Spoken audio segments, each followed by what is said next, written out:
하나님 말씀 신명기 16장 9절부터 12절까지 주셨습니다.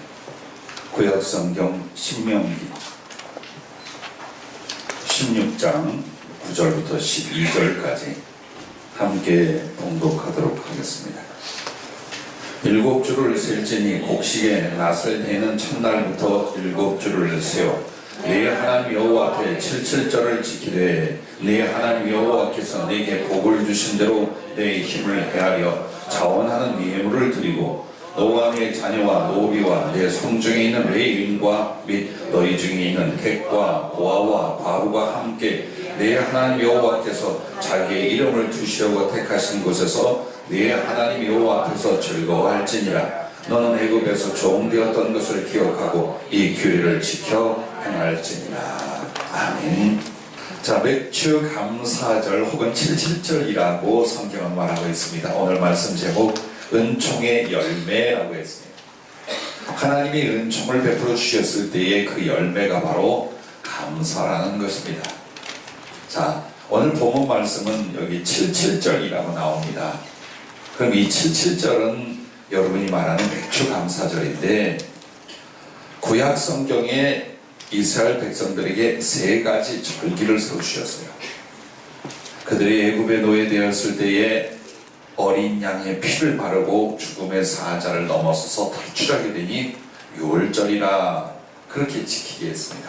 그리고 이제 보리를 뿌려서 거두게 되는 본격적인 상반기 추수 때를 가리켜서 보리맥자를 써서 맥주절을 감사로 하나님께 드리게 했어요. 그리고 이제 가을에 모든 과일이며 곡식이며 농경사회에서 추수를 마치고 이걸 다 거두어드는 수장절, 혹은 또 밖에 나가서 예전에 노예 생활하고 종 생활했던 걸 기억하라고 초막을 짓게 했어요. 그래서 수장절이라기도 하고 초막절, 이 3가지 절기를 감사의 절기로 했습니다. 그러면 여러분은 궁금하지 않아요? 하나님 앞에 자율적으로 알아서 신앙생활하게 하지, 이렇게 크게 감사의 절기를 정하셨어요. 그리고 내용은 같아요. 그게 뭐냐? 하나님께서 너희들에게 주신 은혜를 기억하라. 그리고 힘껏 예물을, 감사의 예물을 하나님께 드리라. 그래서 그것으로 하나님의 성전 및 봉사자들, 그리고 가난하고 어려운 이웃들을 구제하고 사랑하고 잔치할 수 있게 하라. 그렇게 하나님의 함께 즐거움을 기뻐하며 주의 구원을 찬양하게 했습니다. 이것이 셋 다 똑같아요. 그리고 거기다 한마디 딱 붙였습니다. 공수로 내게 보이지 마라. 빈손으로 하나님께 나오지 말아라고 했습니다. 왜 그럴까요? 감사는 말하기는 쉽고 생각은 합니다. 그러나 감사의 사례를 하는 것은 마음을 다하고 힘을 다하고 정성과 진실이 들어가기 때문입니다. 자, 그런데 여러분 보십시오. 왜 하나님은 이렇게 3개의 절기를 크게 세워서 감사하고 살해하고 사랑하게 하셨는가? 노예의 근성을 하나님 자녀의 성품과 삶으로 바꾸시기 위한 것이었습니다. 이스라엘이 한 70여 명이 굶주리게 되어서 요셉이 먼저 애굽에 들어가 총리가 되었을 때에 고센 땅에 가서 삽니다. 그리고 400~500년이 지나게 되자 수백만 명의 민족으로 형성이 됩니다. 그러나 그들은 애굽이라는 대제국이 어떤 주권도 권리도 갖지를 못한 종이요 노예였습니다. 때리면 맞고 빼앗으면 뺏기고 죽이면 죽임을 당할 뿐이었습니다. 바로 이런 존재들을 하나님께서 모세를 앞세워 그들에게 약속의 땅으로 인도하여 내시는 것입니다. 그렇게 인도하여 내시고 하나님이 직접 그들에게 은혜와 기적과 사랑으로 돌보시면서 너희들의 지난 날을 돌아보면서 이 절기를 통해 하나님께 감사 영광을 돌려라 라고 했습니다.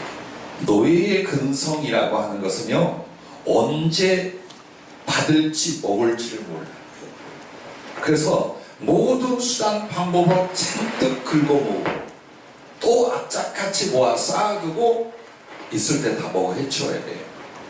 그럼 여러분과 내가 예수님을 만나 이 사랑과 은혜를 받기 전에는 어떤 출신이냐? 죄악의 노예예요. 사단의 노예예요. 육신과 세상의 노예로 살았어요.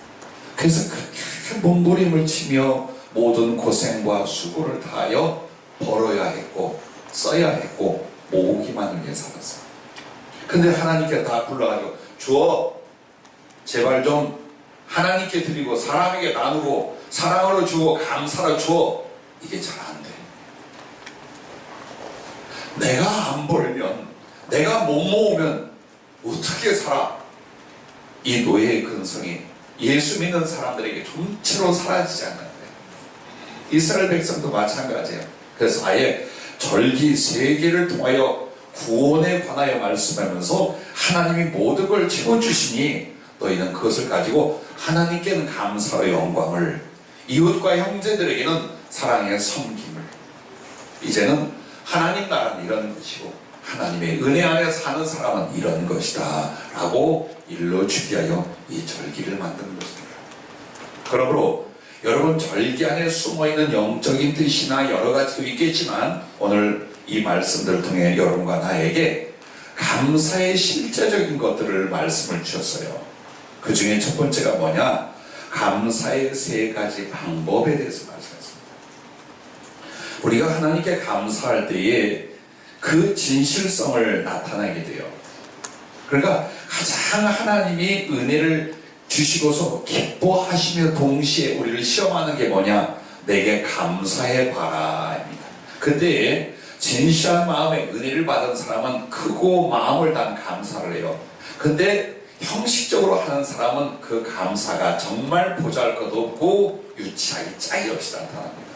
그래서 거짓말도 못하고 하나님을 못 속이는 게 뭐냐? 하나님 앞에 감사해봐라 했을 때에 그 사람의 중심과 행위입니다. 그래서 여러분과 내가 그럼 어떻게 하는 것이 하나님께 받은 은총을 감사하는 것이냐? 그 3가지가, 첫째 따라해 주시면 고맙겠습니다. 기억하고 감격하라. 그렇습니다. 오늘 이 9절 말씀에 보면 7주를 셀지니, 한마디로 그 앞에 유월절이 있는데 그 유월절이 바로 예수 그리스도께서 우리 죄악을 위하여 세상에 오셔서 십자가에서 모든 지옥의 저주, 죽음의 형벌을 대신 받아주시고 그리고 부활하신 것까지가 유월절의 의미예요.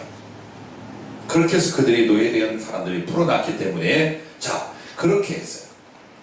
그래서 무엇보다도 그 뒤에 예수님의 부활을 가리키는 그 유월절 끝부분이 처음에 보리 한 단을 베서 올려요. 이게 주님의 첫 열매 되신 부활의 상징이에요. 여기까지가 유월절 기념이에요. 그리고 나서 7주를 세니 77이 49 지나 50일 되는 날을 오순절 혹은 77절 맥주절로 지켜라, 이렇게 말씀을 하고 있는 겁니다.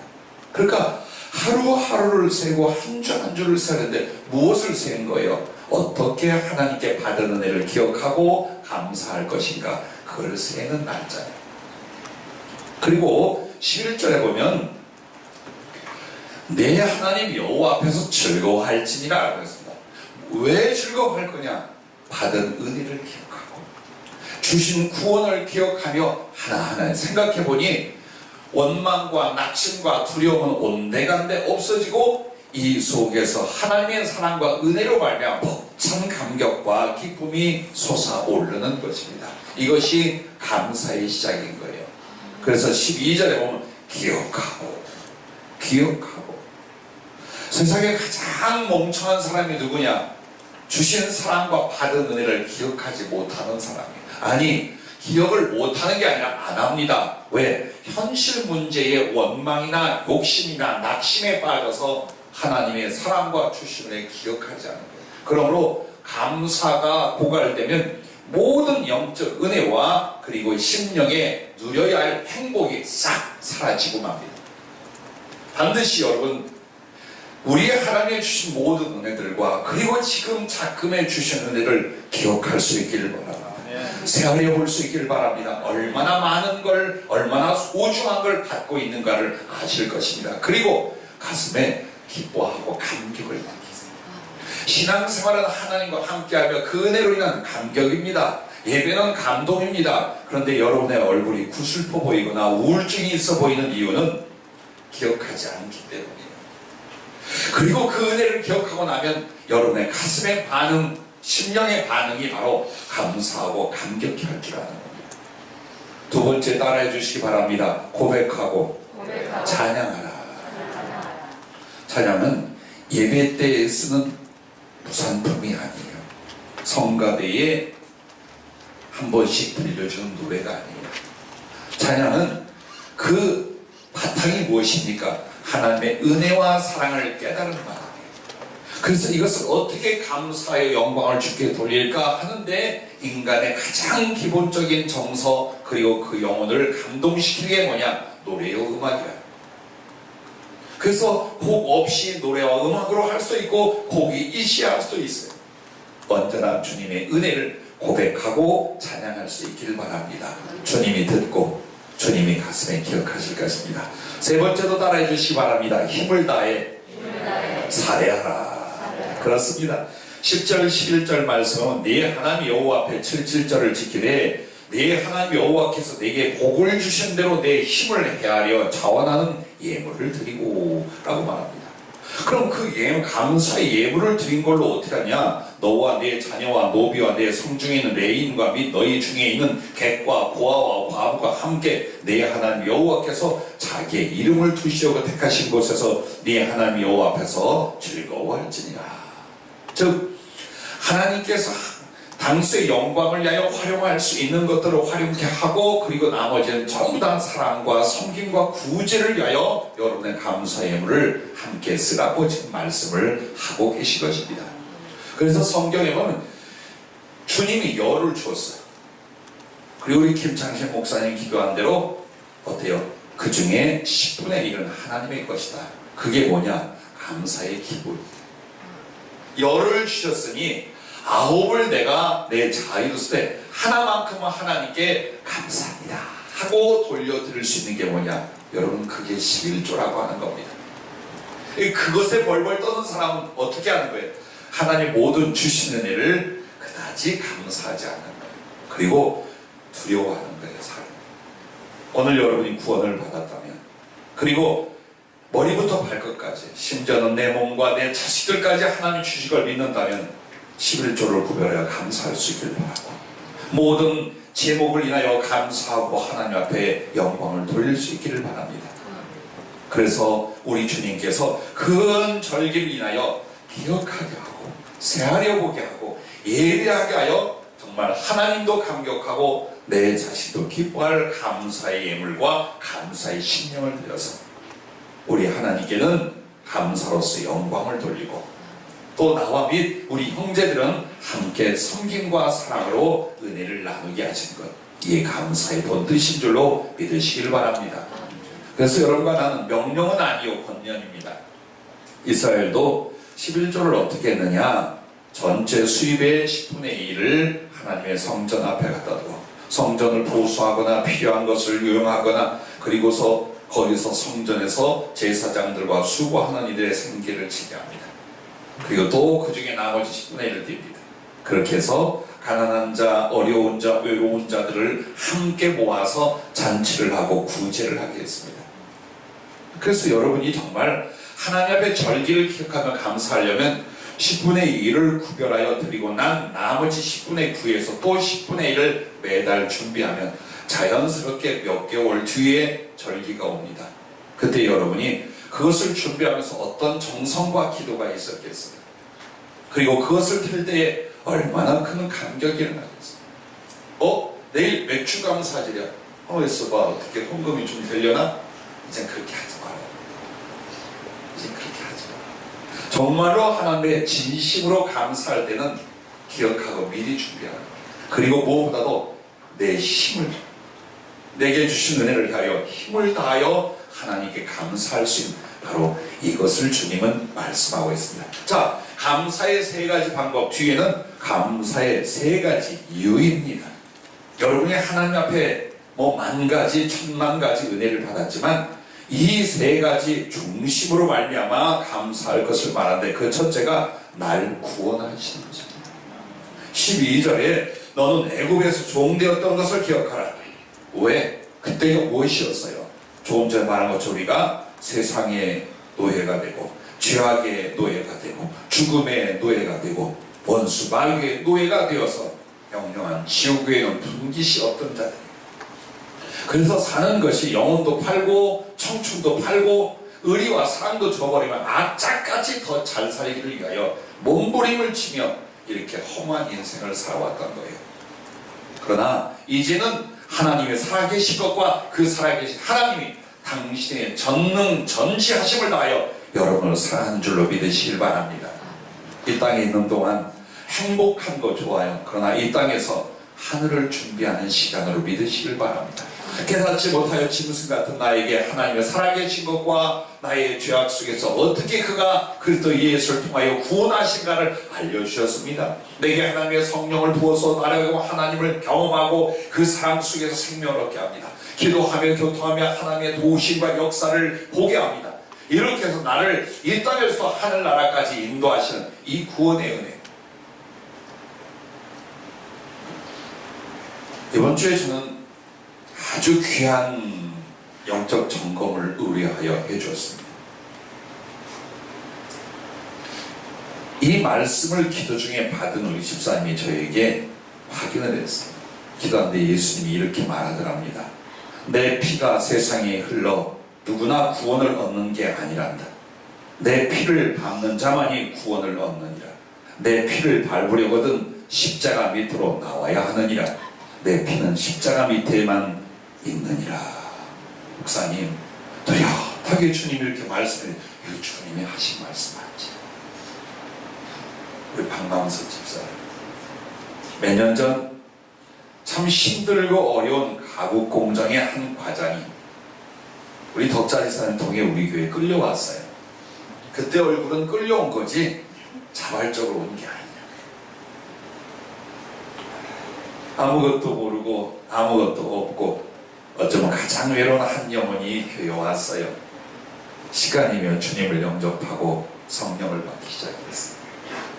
어느 날 눈을 열어 주님과의 교통을 확인하게 하고, 그리고 이 말씀을 주님이 고백으로 주셨을 때는 그 가슴에 어떤 일이 일어났기에 여러분 그렇습니다.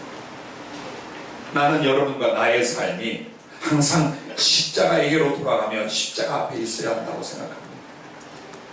그것이 내가 거듭난 고향이요, 그 십자가에 달린 주님이 나의 아버지요, 그 십자가 밑으로 돌아가 영원한 안식을 얻고 예수가 영원한 사랑으로 들어가게 될 줄로 믿습니다.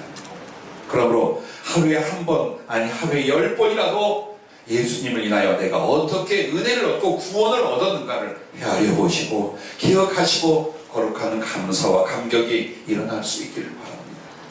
지금 이 일이 안 되고 뭐만 연약합니까? 구원은 받았잖아요. 여러분과 나의 인생의 끝이 어떻게 될 줄 아십니까? 하나 분명한 건 우리 옥성민이 할머니가 10여 년 전 그 생명이 10여 년 있다는 예언이 있었고 그래서 지금 돌아가시기 직전이에요. 온몸에 암이 다 퍼졌어요. 머리부터 배, 온 전신에. 왜 이야기를 하는 줄 압니까? 그분을 찾아뵈어 기도하는데 아무런 삶의 미련, 욕심도 없어요. 그리고 두려움도 없어요. 한평생을 사는 걸 위해 수고하고 자식들을 다 바쳤어요. 왜 욕심이 없고 왜 염려가 없고 왜 두려움이 없겠어요? 근데 하나님은 인생 마지막 끝에서 만드는 게 뭡니까? 이 고단하고 힘든 육신 벗고 내가 그토록 삼하던 예수님 만나는 거룩한 설렘과 기쁨으로 가슴을 바꿔놨어요. 나는 안 그러고 여러분은 안 그럴 줄 압니까? 이렇게 아둥바둥 살고 염려하고 두려워하는 삶 주님께서 벗기시는 거예요. 그리고 그때 남는 건 두렵지 않아, 염려하지 않아. 그리고 내 모든 죄와 고통을 유발시켰던 내 몸을 벗어버리고 나면 예수님처럼 되고 예수님의 그 사랑 안에 얼마나 자유로운 안식과 영광이 있을 것인가를 피부적으로 심령적으로 경험하게 하나님이 은혜를 베풀어 주셨어요. 그걸 생각한다면 여러분과 나에게도 그 시간이 곧 와요. 왜 이렇게 살아야 돼요? 왜 이렇게 비참하게 고통스럽게 얻지도 못할 그 욕심으로 살아야 돼요? 하나님 앞에 구원의 은혜를 인하여 감사하고 살아갈 수 있기를 바랍니다. 그리고 속히 돌아올 나의 마지막을 인하여 준비하는 거룩한 감격의 날들이 될 수 있기를 바랍니다. 자, 두 번째 감사의 이유는 이겁니다. 영원히 사랑하심. 영원히 사랑하심. 자, 로마서 8장 37절부터 보면 이렇게 말해요. 이 모든 일에 우리를 사랑하신 이로 말미암아 우리가 넉넉히 이기느니라. 내가 확신하노니 사망이나 생명이나 천사들이나 권세자들이나 현재일이나 장래일이나 능력이나 높음이나 깊음이나 다른 어떤 피조물이라도 우리를 우리 주 예수 그리스도 예수 안에 있는 하나님의 사랑에서 끊을 수 없으리라. 죽음이라도 원수마귀라도 세상의 어떤 권력이라도 어떤 물질적인 것이라도 예수 그리스도의 사랑, 하나님의 사랑의 소리를 끊을 수가 없는 줄로 믿습니다. 왜? 그가 먼저 사랑하셨어요. 우리의 못남과 약함을 다 알면서도 사랑하셨어요. 그리고 죽기까지 사랑하셨어요. 죽기까지 사랑했다는 건 너하고 나하고 바꿨다는 뜻이요. 그러므로 주님의 사랑은 땅에서부터 하늘까지 영원할 줄로 믿습니다. 그러므로 그 사랑을 생각할 때마다 여러분 감사와 찬송의 주 앞에 돌려지고 여러분의 존재가 하나님께 감사의 살의 예물이 될 수 있기를 바랍니다. 세 번째는 오늘, 올해, 지금까지 주신 은혜를 여러분이 살펴보고 감사하는 매 순간마다요. 여러분 이건 농담이에요. 마음에 두고 시험 들지 말아요. 어느 날 가만히 있으니까 영적 점검하고 예언하고 하는 분들을 만나요. 근데 전부 다 거저예요. 나는 괜찮아요.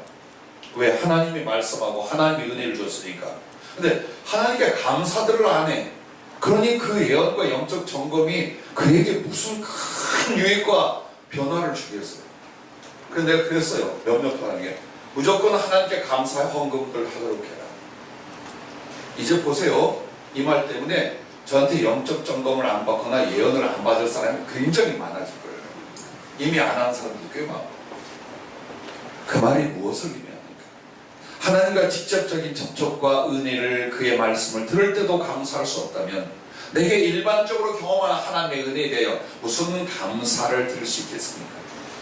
그래서 우리의 불행은 감사할 만한 많은 은혜를 주신데도 감사할 수 없는 심령의 상태가 우리의 불행이라 그 말입니다. 그러므로 여러분 무엇을 얻을까 무엇이 유익이 될까를 살펴보지 말고 무엇을 주셔 무엇을 받았는가를 살펴볼 수 있는 지혜가 여러분에게 넘칠 수 있기를 바랍니다. 그러므로 감사는 이유를 가지고 하는 거예요. 그리고 감사는 목적을 가지고 행하는 거예요. 그리고 감사는 범사에 매 순간 계속 진행하여 할 것이라고 성경은 말하고 있습니다. 자, 세 번째 감사의 세 가지 의의입니다.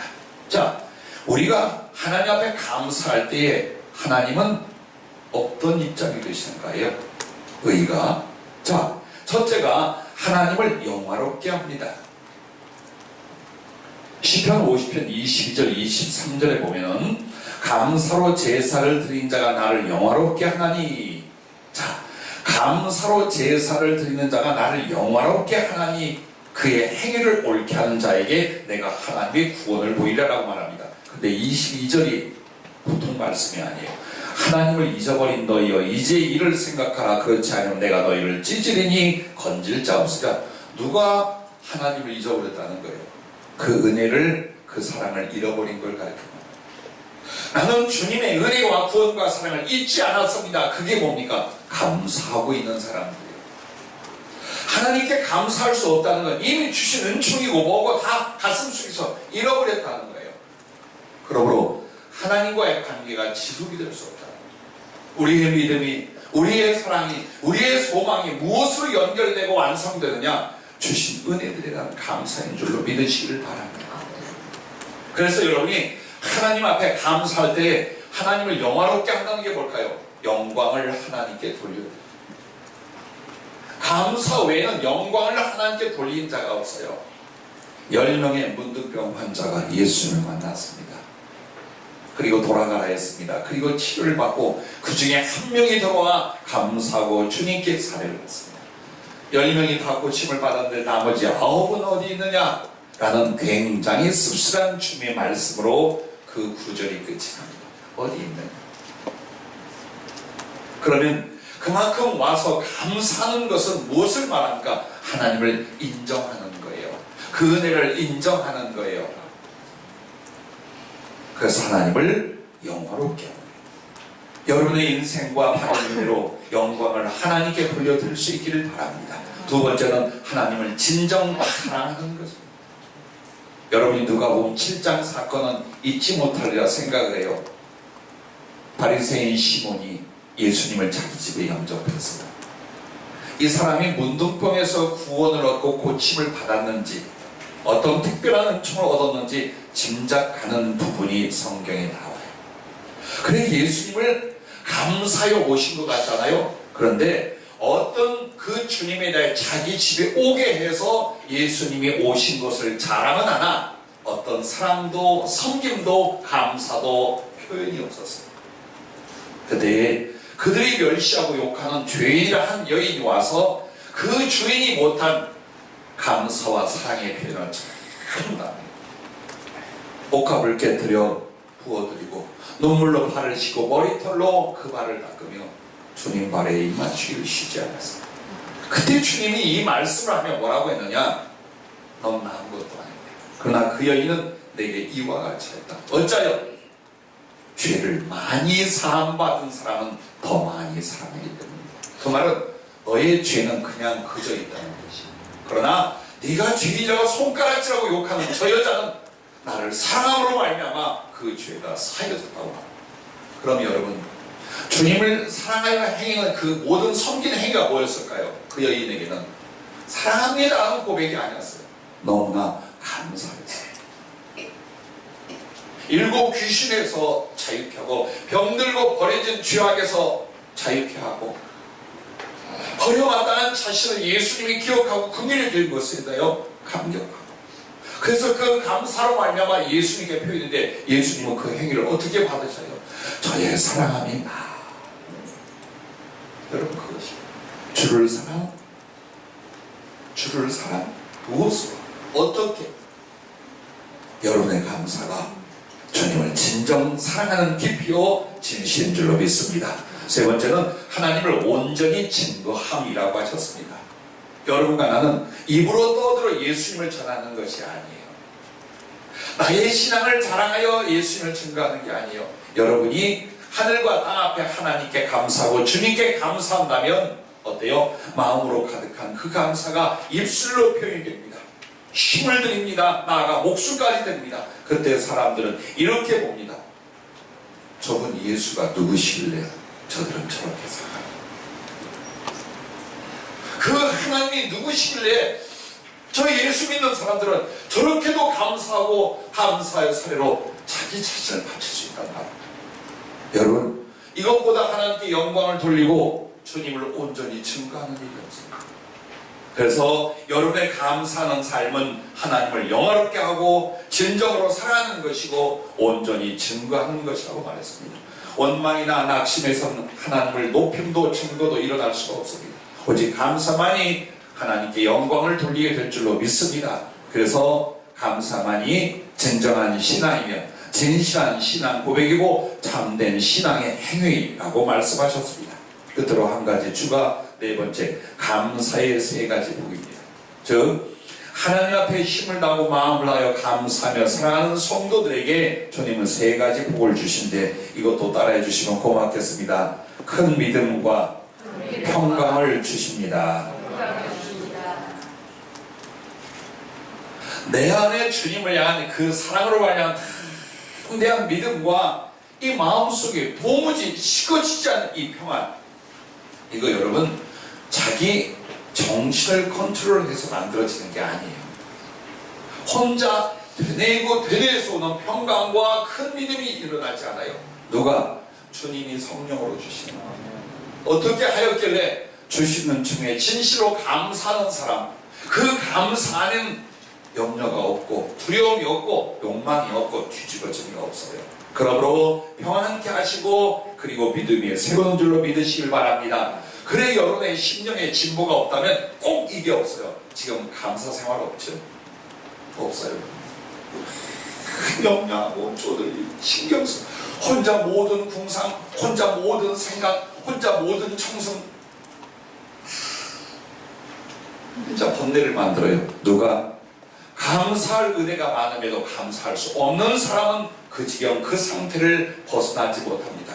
그러므로 빌립보서 4장 6절 7절 말씀에 보면 염려가 생겼어요. 두려운 것이 왔어요. 도대체 어떻게 헤쳐나갈지 몰라요. 그때 아무것도 염려하지 말고 다만 모든 일에 기도와 간구로 너희 구할 것을 감사함으로 하나님께 하여.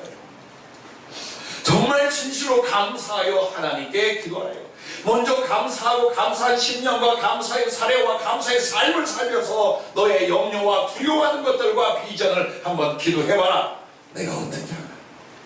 그리고 주님의 응답은 그 문제를 해결하기 전 마음속에 두려움과 근심이 아니라 번뇌와 고통이 아니라 하나님의 평강을 주십니다. 할렐루야. 그리고 나면 삶에도 하나님이 형통케 만들어 주시는 것을 믿으시기 바랍니다. 이게 방법이었어요. 신앙생활하면서 은혜도 형통도 축복도 이게 방법이었어요. 감사라는 열쇠였던 거예요. 그런데 이걸 마음을 다하고 힘을 다하고 구체적으로 감사의 삶이 없음으로 말미암아 자꾸 위축되고 있었어요. 자꾸 소멸되고 있었어요. 오늘 감사의 절기를 맞아 다시 한번 여러분의 신앙, 나의 삶을 하나님의 복되게 바꿔갈 수 있기를 바랍니다. 생각해봐요. 감사하는 사람 마음속에 하나님의 사랑이 가득해요. 그의 손길의 경험들이 너무나 생생해. 근데 왜 두려워하겠어요? 왜 비좁아지겠어요? 왜 근심하겠어요? 평강은 이와 같은 것입니다. 두 번째, 감사의 세 가지 복은 큰 것을 맡겨주신다라고 하셨습니다. 생각해 보십시오. 하나님이 허용을 했어요. 하나님이 주었어요. 벌벌벌 떠는 정도가 아니라 거기에 욕심까지 붙여놨어요. 그러므로 하나님이 주신 그것을 가지고 이 사람은 지금 무거운 짐이 되고 무너져가는 상황이에요. 거기에 하나님이 무엇을 더 맡기겠어요? 아니야, 덜어내라. 여러분 혹시 인생에 주님이 덜어내신 거 있나요? 꽤 많아 보이는데 여러분 지금 하나님이 더해주신 것보다 갖고 있는 것 덜어놓은 사람들이 우리에게 많이 와요. 왜? 인생에 가장 고난 중에 들어오셔. 그러니까 뭔가 다 털렸어. 근데 그게 무엇이었느냐? 하나님의 진실한 구원을 바라보게 하셨어요. 그래서 여러분과 나에게 주님이 더 큰 것을 맡겨주실 때는 여러분이 지금 있는 것으로 인하여 욕망이나 염려나 두려움에 지지 않아야 돼요. 그 물질, 그 은혜, 바로 그것이 나로 주님을 더 사랑하고 주의 일을 위하여 깨끗하고 거룩한 사랑의 실천이 되게 하는 건지, 아니면 도대체 벌벌벌 떨고 있어요. 겁나고 두렵고 욕심나고 이러고 살아. 그러면 주께 더 큰 것을 받기를 기대하지 마시기 바랍니다. 안 됩니다. 그렇게 수고해도 왜 안 됩니까? 지나간 날들을 보세요. 얼마나 내 가슴에 기억하고 내 가슴에 뜨거운 사랑과 기쁨으로 주님께 표현한 감사의 사례들이 얼마나 있었나 보죠. 거의 없습니다. 거의 없는데 아주 평범한 수준의 약간의 표현 외에는 없어요. 그러기 때문에 어떻습니까? 주님이 큰 것을 맡기려고 해도 유보하시는 거예요. 여러분 그걸 아셔야 됩니다. 하나님께서 우리에게 큰 것을 맡길 때는요, 큰 일을 시키려고 하는 거예요. 근데 큰 일을 시키는 건 손의 힘이 아니에요. 가슴의 힘이에요. 하나님에 대한 신뢰, 하나님에 대한 사랑, 영혼에 대한 긍휼, 그러므로 말미암아 주께 그 모든 사랑과 믿음을 감사로서 기꺼이 드리고 표현할 수 있는 사람, 이 사람들을 쓰시는 거예요. 영적으로도 물질적으로도 능력적으로도 이런 사람들에게 큰 것을 맡깁니다. 그의 감사가 하늘의 보화로 쌓였어요. 그런데 하나님이 하늘의 보화를 하늘나라 가서 주는 게 아니에요. 이것을 씨를 뿌린 것이라면 이것을 거두어서 큰 것을 이룰 수 있도록 다시 더하여 주시는 것을 믿으시기를 바랍니다. 세 번째는 무엇이나 구하는 대로 주십니다. 믿으시기 바랍니다. 여러분과 나에게 이 기도에 관한 말씀 중에 문제가 뭐냐? 이것만 기억해요. 믿은 대로 주시고 기도한 대로 주신다. 이 말만 기억해요. 앞에 전제가 있어요. 하나님께 감사할 수 있는 사람, 그 감사로 사랑을 베풀 수 있는 사람, 그들에게는 하나님이 아낌없이 무엇을 구하든지 다 주신다고 성경 66권 전체에 말을 하고 있습니다. 여러분에게 다시 한번 소개할 이사야 58장 7절부터 10절 말씀이 있어요. 기도에 대하여 하나님이 얼마나 응답하고 축복하는가에 대하여 조건을 말해 주신 내용이에요. 이스라엘이 얼마나 많이 기도하며 금식하며 하나님께 나간다 말하는데 조건을 말합니다. 줄인 자에게 네 양식을 나누어 주며 유리하는 빈민을 집에 들이며 헐벗은 자를 보면 입히며 내 골육을 피하여 스스로 숨지 아니하는 것이 아니겠느냐. 그리하면 네 빛이 새벽같이 비칠 것이며 네 치유가 급속할 것이며 네 공의가 네 앞에 행하고 여호와의 영광이 네 뒤에 호위하리니 네가 부를 때에는 나 여호와가 응답하겠고 네가 부르짖을 때에는 내가 여기 있다 하리라. 만일 네가 너희 중에서 멍에와 손가락질과 허망한 말을 제하여 버리고 줄인 자에게 네 심정이 동하며 괴로워하는 자의 심정을 만족하게 하면 네 빛이 흑암 중에서 떠올라 네 어둠이 낮과 같이 될 것이며 여호와가 너를 항상 인도하여 메마른 곳에서도 네 영혼을 만족하게 하며 내 뼈를 견고하게 하리니 너는 물된 동산 같겠고 물이 끊어지지 않은 샘 같을 것이라. 내게서 날 자들이 자녀들을 말합니다. 오래 황폐된 곳들을 다시 세울 것이며 너는 역대 파괴된 기초를 쌓으리니 너를 일컬어 무너진 데를 보수하는 자라 할 것이며 길을 수축하여 거할 곳이 되게 하는 자라 하리라. 이 말씀을 보십시오. 얼마나 기가 막힌 축복을, 얼마나 기가 막힌 당신의 응답을 말합니까? 근데 조건이 하나예요. 사랑하고 베풀라는 거예요. 그럼 여러분이 사랑하고 베푸는 게 뭘까요? 하나님께 감사의 사례를 드려 하는 거예요. 즉 내가 직접 이 사람을 사랑하는 게 아니에요. 주시는 사랑에 감사하여 그 방법으로 어떻게 합니까? 구제케 하고 섬기게 하고 혹은 주의 종이나 하나님의 사람들을 돕게 하고 그렇게 만드는 거예요. 그게 감사예요. 그래서 감사하는 사람들을 반드시 주는 어떻게 해요? 물된 동산 같아요. 나는 우리 환우 여러분들에게 무언가 달라졌는가 보고 싶어요. 여러분이 질병을 낫게 하여 기도하는 만큼 여러분은 병든 자를 돌보십니까? 가난한 자를 도우십니까? 나도 몸이 약하지만 다른 사람을 위로하고 계십니까? 그럼 여러분의 치료가 급속할 것이라고 말합니다. 그런데 하나님께 감사할 줄도 몰라. 나는 환자요 악한 자라 나는 무조건 도움만 받아야 돼. 심령도 다스리지 못해서 늘 짜증이나 분노나 상처가 가득해. 돌아올 것이 무엇이겠습니까? 궁핍과 고통. 그래서 치료가 급속할 것이라는 말과 네 뼈가 강건할 것이라는 말은 건강에 대해서 말해요. 물질에 대해서도 말하고 생명에 대해서도 말하고 자녀들의 복에 대해서도 말합니다. 여러분의 하나님께 받은 은혜의 감사의 사례가 진정한 사랑과 선한 이로 세상에 전달될 수 있기를 주의 이름으로 축복합니다. 자, 주님 마지막으로 이런 말씀을 하셨어요. 가난과 고난을 이유로 주께 감사 사례 없기 때문에 심령도 생활도 여전히 궁핍과 고난 속에 있다라고 하십니다. 그래서 감사는 심령과 삶의 궁핍과 고난의 웅덩이에서 건져내는 두레박이니라 라고 하십니다. 어느 웅덩이에서 못 나와. 근데 그게 궁핍과 고난의 웅덩이. 왜 이걸 못 헤어나오나? 노력했어요. 성실했어요. 애를 썼어요. 머리도 쥐어짰었어요. 근데 여전히 우리는 궁핍이나 고난에서 헤어나오지를 못해요. 왜? 이 궁핍과 고난의 웅덩이에서 나아갈 길은 딱 하나, 감사의 두레박이었어요.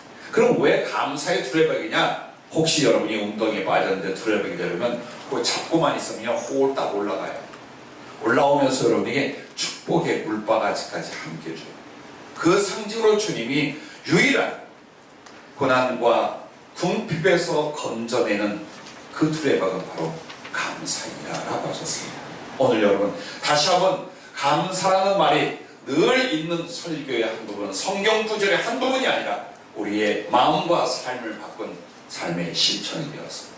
여러분과 내게 있는 모든 약함, 모든 가난함, 모든 고통 속에서 건져내는 거룩한 두레박이 될 수 있기를 바랍니다.